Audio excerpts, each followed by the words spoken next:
You're in an argument. Someone raises their voice, and suddenly, nothing. Your mind goes blank, your body locks up, you can't find the words, you just freeze. And later, hours later, you know exactly what you should have said. Here's what no one tells you: that freeze, it wasn't weakness. If you've ever gone silent in the middle of conflict, if you've ever felt your brain just shut off when someone confronted you, if you replay conversations for days afterward, rehearsing responses that never came, you're not broken, you're not slow, and you're definitely not weak. What happened to you is one of the most misunderstood survival responses in human psychology. And today, we're going to talk about why some people freeze when others fight back. Most people know about fight or flight. The adrenaline kicks in, you either snap back or you run. But there's a third response, and it's just as primal. When your nervous system decides that fighting won't work and fleeing isn't an option, it does something incredible. It shuts you down, not because you're weak, but because your brain is trying to keep you safe. Think about it. Animals do this too.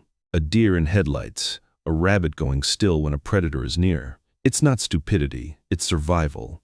Your body is making a calculation faster than your conscious mind can, and sometimes the safest thing to do is nothing. Here's the thing though, freezing doesn't feel like safety, it feels like failure. So what's actually happening in your brain? When you're overwhelmed emotionally, mentally, physically, your nervous system can go into what's called a dorsal vagal shutdown. Your heart rate might actually drop, your muscles tense, and the part of your brain responsible for language, it goes offline. That's why you can't speak. That's why the words don't come. It's not that you have nothing to say. It's that your brain has temporarily disconnected the speech center to prioritize survival. And this doesn't just happen during physical danger. It happens during emotional danger too. A heated argument, a passive-aggressive comment, being put on the spot in front of people. Your brain doesn't always distinguish between a lion and a confrontation. Threat is threat, so it protects you the only way it knows how, by pulling you inward, by making you invisible. And here's what makes this even more complicated. People who freeze are often the ones who've learned that reacting made things worse. Maybe you grew up in a home where speaking up led to punishment. Maybe you learned early that your feelings didn't matter. Maybe you were told you were too sensitive so many times that you started to believe it, so you stopped reacting. Not because you didn't care, but because freezing felt safer than the alternative. And here's the irony. People who freeze are often the most observant, thoughtful, the most observant.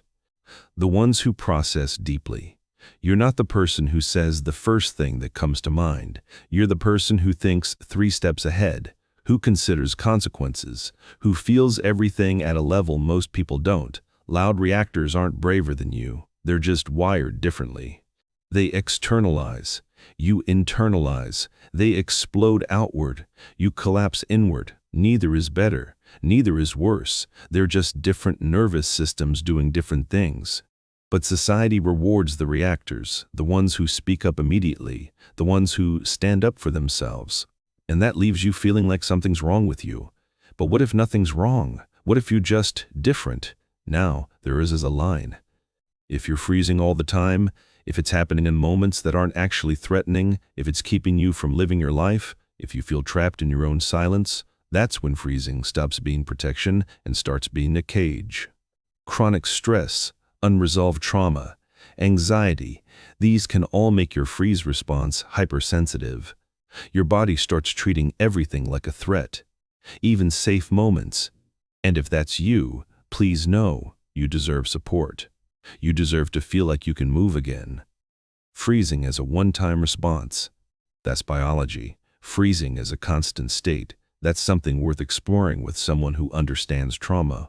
But for most of you watching this, here's what I want you to hear. You're not broken, you're not a coward, you're not too much or not enough. You're someone whose body learned to protect itself in the only way it could, and that response, however frustrating, however limiting it might feel, was once your lifeline. The words "do" come, just not in real time. You process differently, you feel differently, you respond differently, and that's not a flaw. It's just you. So here's my question for you. When you freeze, What do you wish people understood about what's happening inside you? Drop it in the comments. I read every single one. If this resonated with you, subscribe. Because next time, we're talking about something even quieter. The people who don't freeze, don't fight, don't flee, they fawn. And that one hits different. Thanks for being here. I'll see you in the next one.